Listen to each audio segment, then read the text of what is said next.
Hey guys, what's going on? It's me, Jay. I'm here to talk about the road to WrestleMania 2021. Ever since the end of the Royal Rumble, we've been on the road to WrestleMania. Um, Bianca Belair just announced who she was taking on. Um, she's taking on the boss Sasha Banks. So it's gonna be the BEST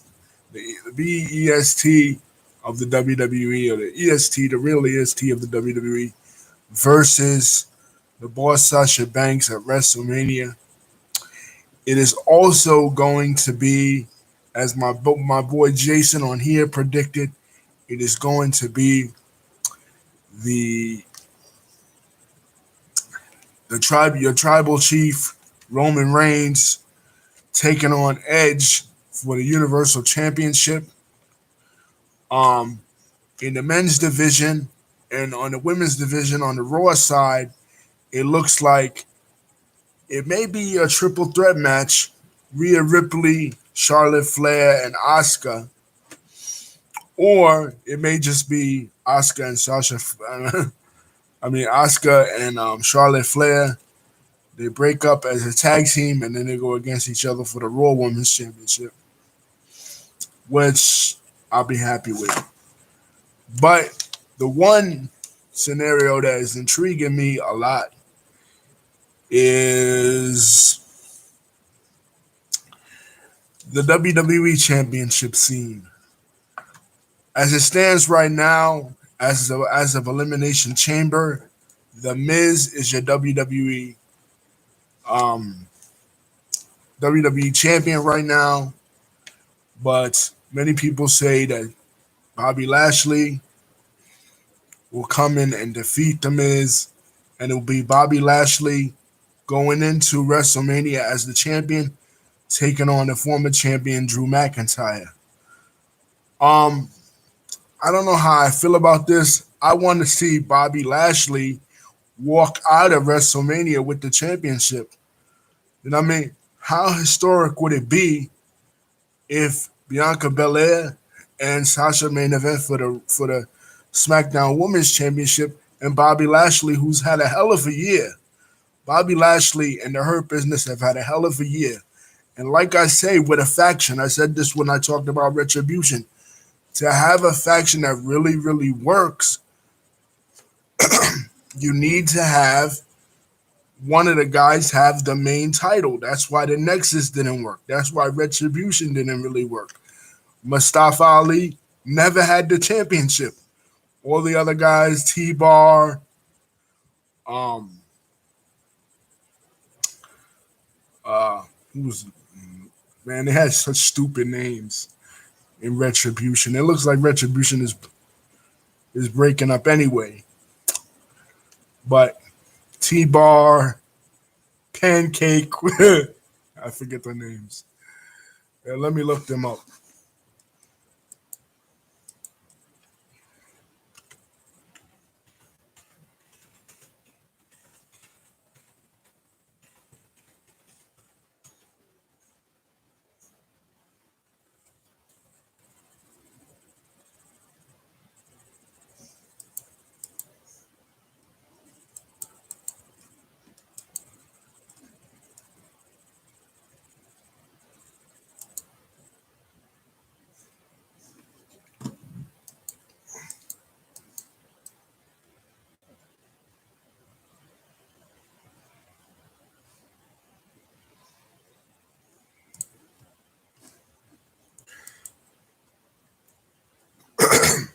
T Bar, uh, Slapjack, and Mace.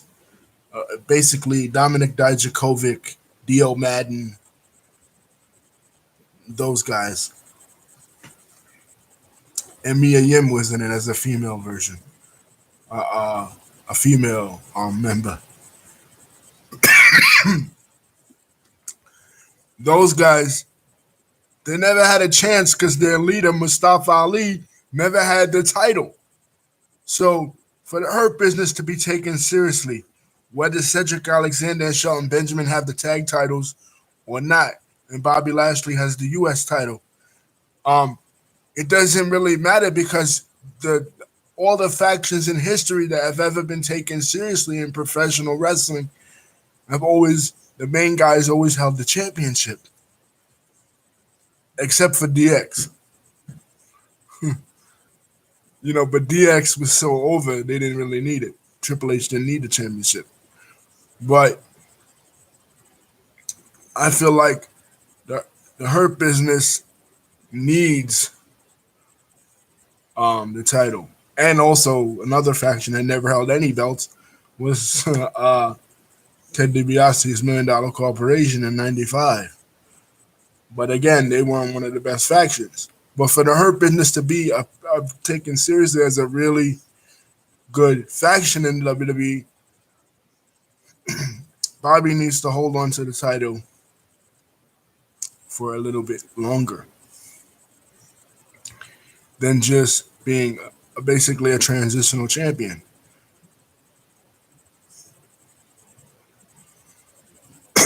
And this may be one of those situations where fans are sure they know what's going to happen, but something else different happens, like Roman Reigns at WrestleMania 31. We thought for sure Roman Reigns at WrestleMania 31 was going to um, walk out of there as the champion, defeating Brock Lesnar, and it didn't happen. We thought for sure in 2008 that John Cena, after winning the Royal Rumble, was going to walk out of there defeating Triple H and Randy Orton, and that didn't happen. So I want to see Bobby, because when Bobby started off this year, I mean, all of 2020, he was in the shitty storyline with Rusev, then Rusev left, and then he joined the Hurt Business, and the Hurt Business really taken off as kind of tweeners. They had their feud with Apollo Crews or whatever. But as tweeners going against Retribution, they've really taken off. You know what I mean? They've been the most dominant faction in WWE, for a very long time. So I would love to see Bobby Lashley walk out of WrestleMania 37 as the champion. You know what I mean? But I'm not a fan of Drew McIntyre, but people said Drew had an amazing year despite COVID. You know what I mean? He kept the ratings at a reasonable level with his feuds with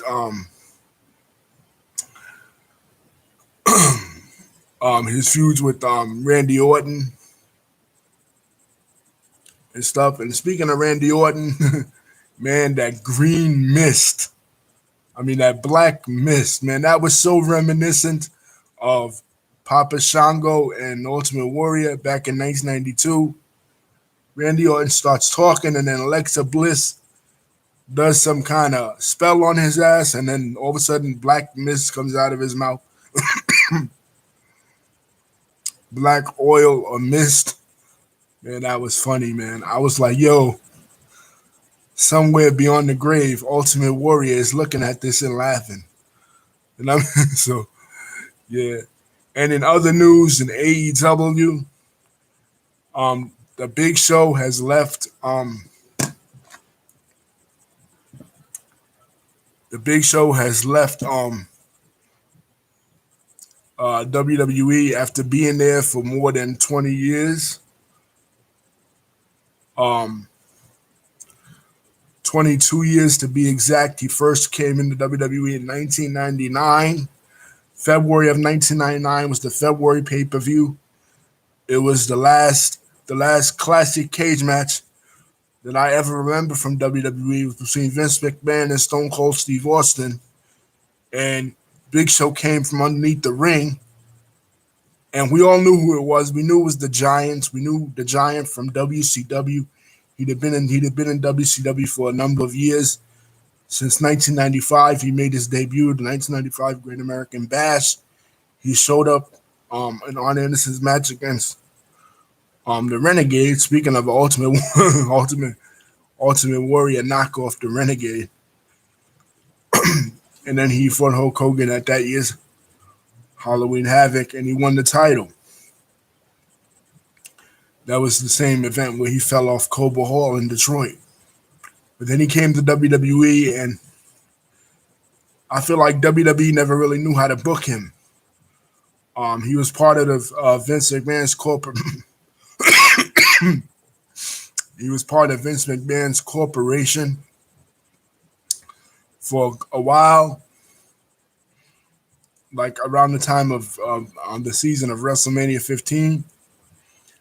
But on his first big match, he lost to Stone Cold Steve Austin. So that whole time he was with WCW, Vince McMahon was saying, "Oh, WCW don't know how to book a giant. They don't know how to book a giant because he booked Andre, right?" But when Big Show got to WWE, he didn't know how to book him either. Big Show had some memorable reigns. He was World Heavyweight Champion. He was ECW Champion in 2007. He was WWE Champion. First winning in 2000. But towards the end of his tenure there, he got to be really, really whack. His last match was with Randy Orton. I think was in the summertime. One of the Legends nights. And he was just running out of steam. He was there to promote the Big Show show on Netflix. And he was running out of steam. So now he's in AEW, and it's a change of pace for him, you know? Like, you've been with WWE for a while, for 20 years, 20 plus years. And it's another scenery. I don't really want to see him wrestle a lot because people that are excited to see him really wrestle a lot, they're hypocrites because when he was in WWE, people, even this past year when he was in WWE, people were like, oh, and me included, will always criticize him. You know what I mean? Like, always be like, oh, he, him and Kane, they don't need to be on TV. They've been on TV since the Attitude Era. You know what I'm saying? So he's coming in as a commentator to be on Tony Schiavone's YouTube show, the show they got on Mondays. So we'll see how he does, but I'll miss him in WWE though. Well, it's the Big Show, we'll miss hearing that Big Show music. But yeah, I'm sure he'll be back for the. Yeah, I'm sure he'll be back for the Hall of Fame in a couple of years. It'd be interesting to see which ex WWE guy that jumped to AEW will be the first guy to get into the Hall of Fame when they bring the Hall of Fame back. Him or Chris Jericho. But I hope AEW doesn't bring in all these legends. You know what I'm saying? Because that's what TNA did. They would always bring in these old legends, and nobody wanted to see these people that much. People wanted to see the younger stars, the Samoa Joes, the AJ Styleses. You know what I mean? So, it's the best time of the best time of the year to be a professional wrestling fan is WrestleMania season. And for us, as wrestling fans, you know what I'm saying? This is our Super Bowl. This is our Eid. This is our Christmas. You know what I mean? Like this is the time. It's the ultimate time of the year. This is the time of the year that we get excited. That we can't wait to see what WWE is going to come up with. So far, what they've come up with, Bianca Belair, the EST of WWE, and the boss Sasha Banks. I'm looking forward to that match.